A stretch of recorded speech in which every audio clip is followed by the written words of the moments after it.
So what about, but do you have the itch, or do you somewhat, I guess, as a managing director, still kind of get to scratch the itch of running a company or being that owner?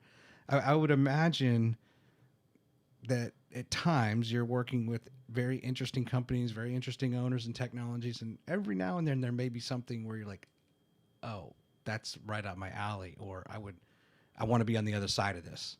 I want to be the entrepreneur for this type thing. Or do you, in your role as managing director, still really get to be a part of that in a way? And of course, you're going to share in, in some of the proceeds, should there be an exit. Yeah.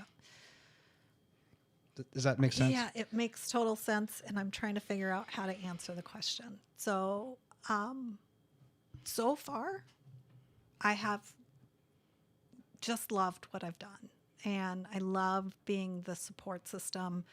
I love to be kind of these companies' best cheerleaders, as well as their mom, as well as their, I'm going to give them the hard news. Yeah. And a lot of them call me mom, generator mom. And it's just the place that I like to be. I who knows? There might be one in the future that I'm like, I have to be a part of this. Mm-hmm. And it's not uncommon in the generator world for employees to go to work for generator companies and for generator companies to go to work for generator. So it definitely is a ecosystem and a network that really supports each other. But it would have to be like that thing. Right. It would have. Right. Yes. Yeah. Everyone always is, if you're passionate about something, okay, well, there's a lot of things to be passionate about, but how do you really turn that into a business or a very profitable living or whatever it may, whatever you are in your life? It's one thing to be 23 and you're just getting going versus being 33 versus 43 or whatever, right? Mm-hmm. And just kind of what you're trying to get out of your career and what's left. Can we talk about Belize? Yeah. Because I think that's a very interesting part of the story that has to be told. Yeah. And so here you are, you're both, you and Tim with two M's, Timm. Yep. Which is interesting. Is that his given name? His name is Timothy. His middle name is Michael. And so Tim, Michael was two M's. It's interesting because I think a little bit of like trying to research him, or when you guys have been quoted, and we'll talk about it here in a little bit in a little bit with Belize. There's a lot of like, is it Tim with an M or Tim with two M's? Like you'll see it both. Yeah, it's right. Tim with two M's. Okay, Tim Michael. Yeah, but so you're both working away. Obviously, you're no stranger to Tucson to Silicon Valley to Kansas City, and we'll pick up and go wherever. But what's really cool is 10 years out. So at the time, your youngest was 8 years old. Mm-hmm. You say to each other, we're going to move to the tropics and we're going to start a business or have a lifestyle in the tropics. Yep. And that happened when we were in Silicon Valley. It happened right at that kind of transition into the startup world.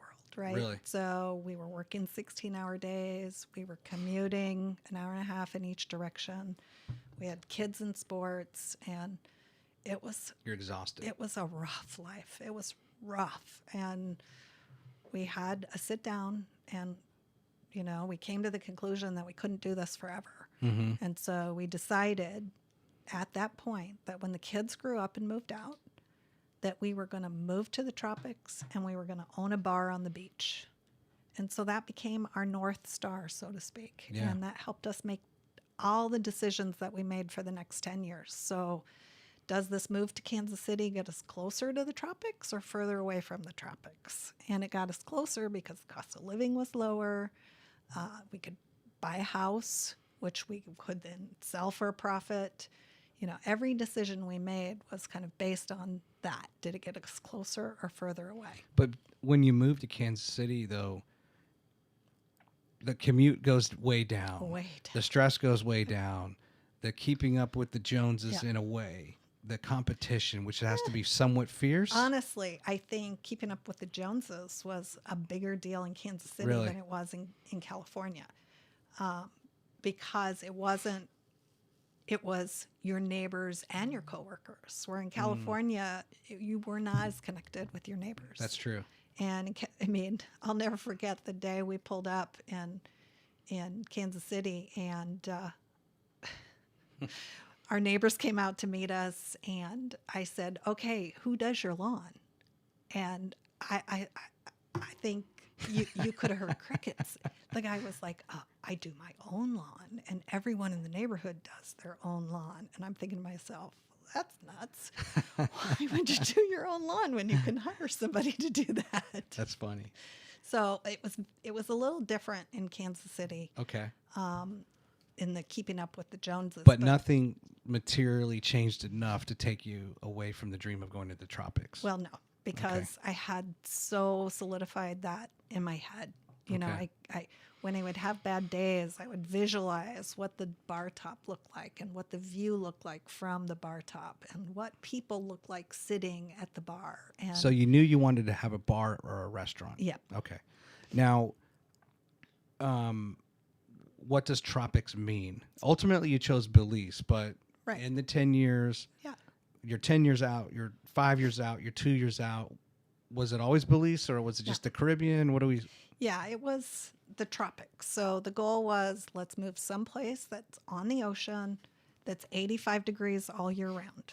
Like that was the giant goal.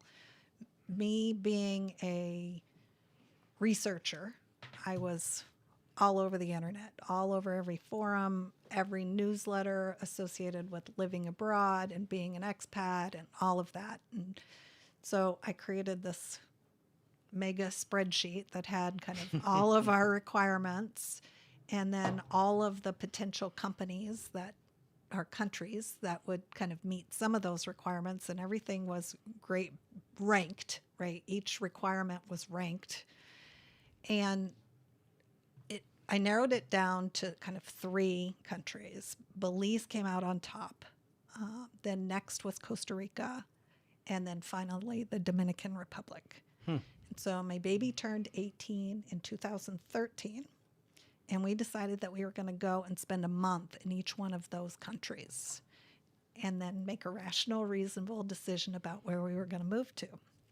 So in January of 2013, we went to Belize for a month, and we spent a couple days on the mainland, and I was like, this is not it. We spent a couple days on Key Cocker, which was a delightful island, but that wasn't it either.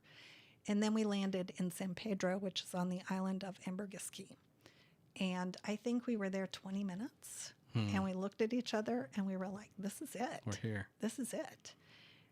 We had a fabulous month-long vacation. We talked to a ton of business owners. We met some great friends that are great friends today, and we came back to the States. And we were home about a week, and my husband was like, okay, when are we going to go to Costa Rica? And I'm like, We're not going. I don't know that we really need to go to Costa Rica. In order to go to Costa Rica, we have to learn the language, and we have the currency issue, and it's more expensive. Let's just move to Belize. And he said, okay. That's awesome. Yeah, so we made a second trip back to Belize in November to look at a couple businesses for sale. And our first day there, we realized we cannot buy a business.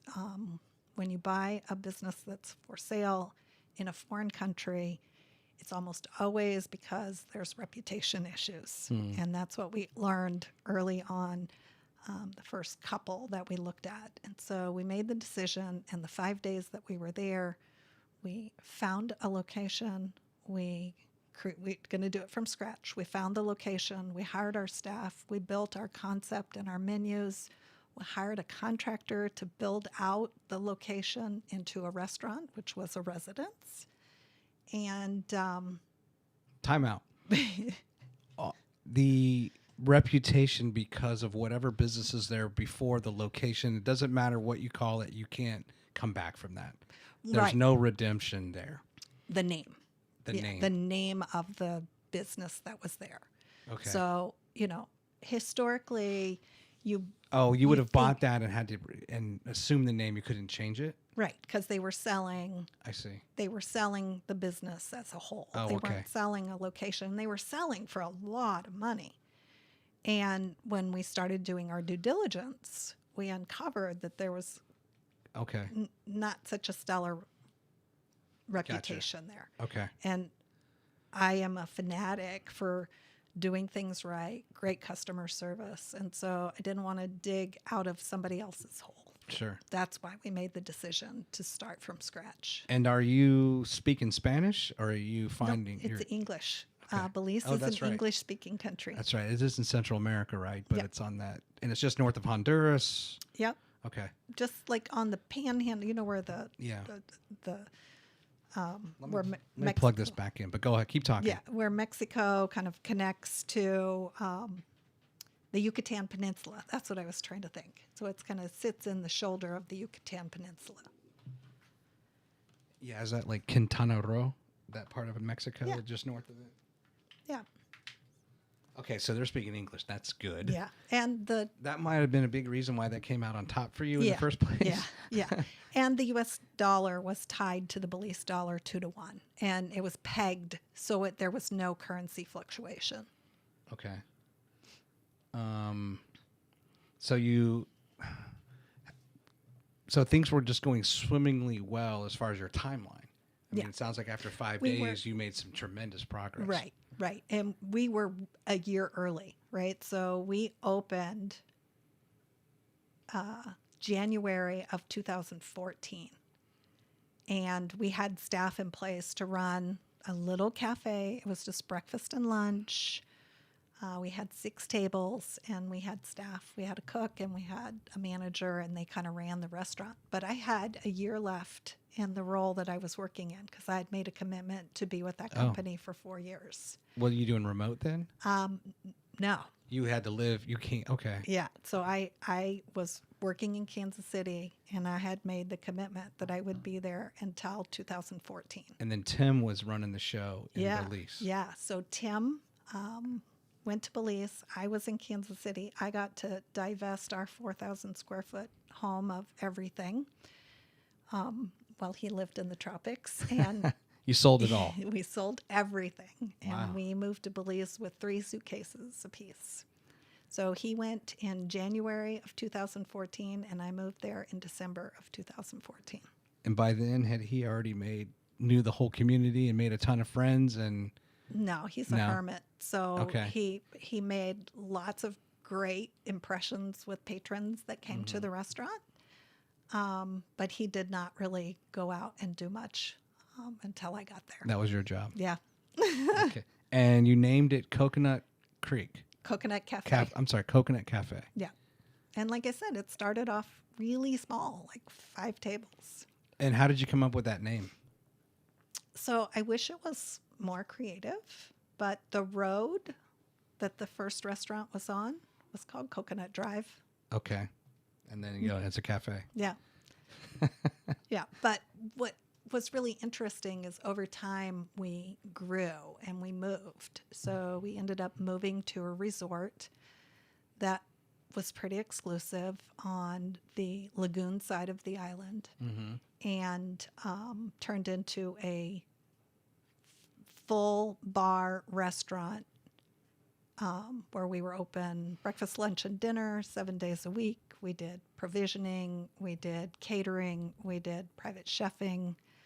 It was a big deal compared to where we started. Yeah. And what's interesting is I would stand at the bar and look out over the water, and that was exactly the vision That you had. that I'd had. So here's the map of, it took me a while to reload my computer, but this is that key. Mm-hmm. So we zoom out a little bit. So then Belize is, there it is, right there. Yeah. But you're up here at San Pedro. Yep. And this was cool because I was unaware.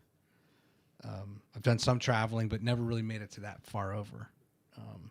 Definitely been to St. Martin. I know you like St. Martin, Yeah. the French side. Yeah. And so then it's down here somewhere, right, where you guys were? Yeah. Okay. So what really drove that expansion or that change in market to kind of go into a full service Yeah. type route? You know, I think you'd hear like two different stories if you ask me and if you ask my husband. Okay. But bottom line is, as a little tiny restaurant, I didn't feel like I was achieving what I wanted to achieve. I felt like we had so much more opportunity, and what we were doing was truly unique. So everything that we made from scratch. All of our breads were made from scratch. All of our tortillas, our sauces, desserts, everything we did was from scratch. And we treated our patrons as if they were a family coming into our living room. And so by growing and moving to a bigger location, we were able to create an environment in which people would come for breakfast and they would stay all day, which was just really flattering and fun. Yeah. I mean, we built lifelong friends. We are probably going to go to England to see friends that we met because they stayed on the resort that we were at and spent every day at the Coconut Cafe. So we haven't yet talked about how you learned to cook what they would like to eat. Like, how, what, I guess this goes into the research you did, what their diet is, what kind of foods are people that are from Belize. What do you call them? Belizean? What do you? Belizean. Belizeans? Yeah. What do they like? What are they willing to experiment with? Let alone then, you have to, whoever's cooking, you're doing it from scratch. What makes them stay all day? How did you, who is it, you or Tim that are the chef? That would be Tim. Okay. Not me. When it's my turn to cook at home, we go out. Okay. So it's on him. Always, yeah, it's all on him. Interesting enough, our audience was tourists. So we only had a handful of local Belizeans that would frequent the restaurant. In Belize, their meal of choice is stewed chicken, rice, and beans. Oh. And that's what they eat for every meal. They usually have that at lunch and then a much smaller dinner. So we could compete with stewed chicken. We couldn't compete with Belize. But what Belize didn't have was kind of a fusion of kind of American comfort food with a tropical twist. And so that's kind of the direction we took. My husband loves to experiment in the kitchen. And so he would make really, really unique meals. Like for breakfast, one of our biggest sellers was tropical French toast, which he had homemade focaccia bread that he would pancake batter and deep fry. And then over the top of it, he would put a homemade pineapple syrup with bananas. And it was unbelievable. Oh, that's awesome. It was crack. It was so good. Let's read. I want to read this. This is just from a review, if you will. And these people are from Portland, Maine. I've been to Maine. We have just returned from a family trip to Amber, Greece. It's almost like what Amber and Greece is. Greece. I mean, I guess it's not Spanish, Ambergris. but Ambergris. Ambergris. Okay. I speak Spanish, and so I always want to I just want to throw in the the Spanish pronunciation. Ambergris K. Staying at Brahma Blue ended up to be a fabulous choice, which was enhanced greatly by easy access to the Coconut Cafe. Cafe owners / chef Donna and Tim welcomed us warmly and made us feel immediately at home. The food is prepared from scratch at the time of your order. It is delicious, fresh, and locally sourced. We had the pleasure of riding the boat with Donna to town almost daily. There goes that customer service you're talking about, where she would search for the best of the day's market offerings and carry them back to the kitchen. Tim made us a special order birthday cake, which was delicious. They tended to our every need and desire, given our varying dietary quirks, which most Americans have lots of quirks. Worth the trip over to this beautiful laid-back restaurant on the water. Literally, don't miss it. That's cool. I think that summarizes a lot of it, right? Yeah. People are quirky, aren't they, though? Oh, man. Hey, Tim, I want that thing, but can you hold the banana and maybe not as much pineapple this time? Or, And it's got to be gluten free. It's got to be gluten free. Yeah. And I can't do the sugar, right? Yeah, I'll never forget. There was one guest that we had that was vegetarian, and so Tim, we have a daughter that's vegetarian, and so he's pretty well accustomed to that. Right. And on her last day, she ordered a steak, and Tim was like, "You're joking, right?" And I'm like, "No, I'm not joking." He came out of the kitchen to talk to her, and he said, "I thought you were vegetarian." And her response was, "Your food has been so good, I think you could probably make a steak taste good." And he did? Yeah, he did. And did she eat it? Yeah, she did. And she probably was like, I'm not vegetarian anymore. Yeah, I don't know. One of my children is going through that now, and I'm just waiting for I'm not vegetarian anymore, because I make a lot of, before you came over, I was actually making smash burgers. Okay. Because it would be like, similar to like this studio, there's no one really that has expressed interest in learning how to set all this up. So therefore, I'm going to set it up right for every episode. And similarly, to get the griddle going, and there's just a lot of little things, did you get the parchment paper? Did you get the smash? Did you get the right spatula? Do you have the cheese? Do you have the whatever? There's just, I'll take care of it. I think I got time. I've got 15 minutes before she shows up. I'll take care of it. Because I wasn't sure how that would have worked if one of them tried to go out and do the smashing of the burgers. But I love to cook.